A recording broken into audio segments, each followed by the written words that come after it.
kotak dia macam ni. Ini adalah rumpai laut punya collagen. Rumpai laut punya collagen. Memang cantik. Kalau pakai ini sayang, dia rasa sejuk, rasa anjan. Dia moisturizer saja tapi dia membantu. Tapi kena gosok kat atas ya. Tak payah kuat-kuat pun tak apa. Kau tengok kedutan papa. Tengok kedutan mata papa. Okey. Nampak tak? Yang ini lebih ternaik. Ini bukan filter tak, nampak tak? Ini tak pakai. Nampak beza tak? Nampak tak? Dia bagi firm. Dia bagi korang lebih tegang. Nampak tak? Nampak tak? Ini bukan foundation sayang.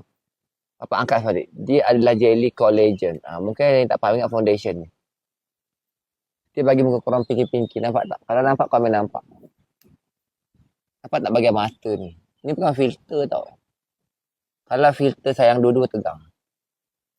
Tengok mata ni, garisan dia. Tengok pipi. Ambil combo. Kalau dia moisturizer plus penegang. Ambil combo. Nak jimat, ambil combo. Jangan ambil satu. Ambil 3 terus. Ambil 3 terus.